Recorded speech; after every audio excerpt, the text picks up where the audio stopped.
Mesdames, Messieurs, amis des journaux, bonjour et bienvenue à ce rendez-vous de l'actualité. Les membres des institutions de la République, du Code diplomatique accrédité au Bénin et de la hiérarchie des forces de défense et de sécurité ont adressé ce mardi 8 janvier 2019 leur vœu de la nouvelle année au président Patrice Talon. La nation à cet effet rapporte que les performances de notre pays, le Bénin, sont saluées. Mais pour l'opinion aujourd'hui, le président Patrice Talon n'est pas resté insensible à ces vœux auxquels il a apporté des réponses.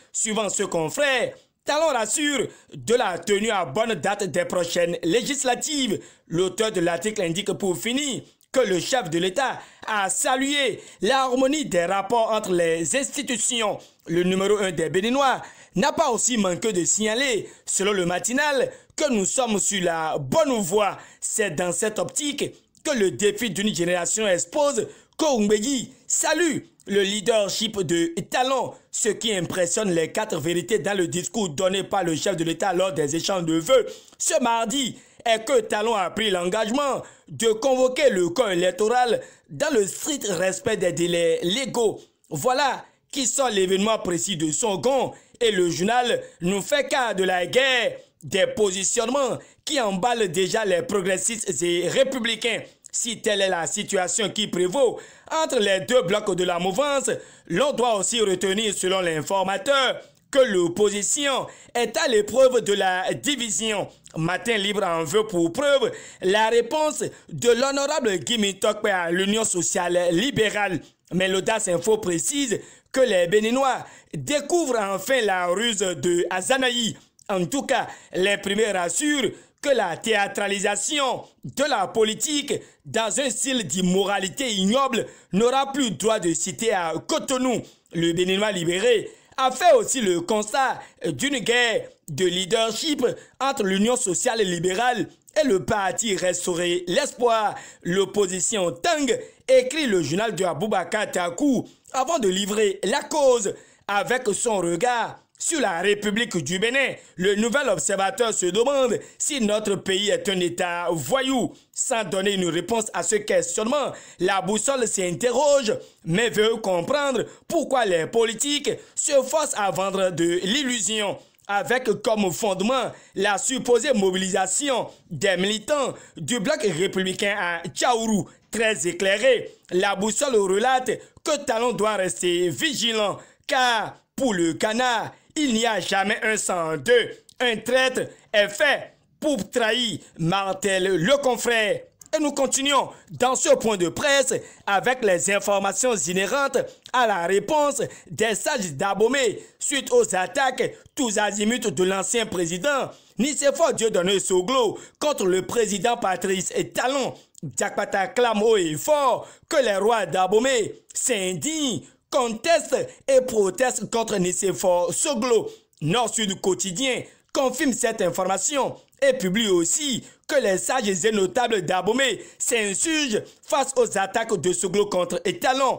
Dans ces consultations, le Soleil Bénin Info notifie que les sages d'Abomey invitent le chef de l'État à poursuivre ses réformes pour le bonheur du peuple béninois. Les 4 vérités revient dans ce point de presse et fait savoir que, mis à part les sages et notables d'Abomey, Karim Da Silva met aussi un garde Soglo pour ses attaques contre la personne du chef de l'État. Attention, s'exclame le sage du Porte-Nouveau, avant d'ajouter que ça suffit. Et puisqu'on parle des sages notables et dignitaires, le matinal nous apprend que le 10 janvier, c'est déjà dans les couvents. Oui, c'est le jour où les vaudous sont célébrés chez nous. C'est pourquoi les pharaons signalent que les délégations sont attendues ce jeudi à Boycon. Mis à part Boycon, l'actualité est telle qu'il y a une inauguration demain du palais royal de Vaudou à Tofo. Cet événement, couplé de la fête du Vaudou, est un acte de développement de Bernard Ouibo dans la 5e circonscription électorale. Le même journal, le même jeudi, il y aura la visite du président de la Fédération internationale de football association, Gianni Infantino, au Bénin. L'événement précis tout en relatant que le président de la FIFA signe à Cotonou un important mémorandum met à disposition le programme établi par la partie béninoise pour l'accueillir, alors que les dernières informations s'égrènent par ici. Diakpata nous abreuve du bilan des activités parlementaires au cours de la 7e législature. Au total, le journal de Cyril Saïzounou a glané 141 lois votées, mais ressort que le contrôle de l'action gouvernementale est infructueux. L'autre chose qui semble ne pas être infructueuse, c'est l'évaluation diagnostique des enseignants du secondaire. La fille du jour jette l'éponge et voit que nous tendons vers le boycott de cette exigence prévue pour le samedi. C'est vrai, car selon le matin, les enseignants du Koufo menacent de boycotter cette évaluation. Le procès ICC Service à la Cour de répression des infractions économiques et du terrorisme continue allègrement et Fraternité notifie que les accusés sont confrontés à des experts, mais le journal de Ménotin expose que les banques entrent en scène. La scène, allez-y voir au Festival international de Porto Novo. Fin de cette revue de presse. Kutambeso vous remercie de l'avoir suivi et vous souhaite bonne fête des religions endogènes à vendredi pour un autre rendez-vous. Mesdames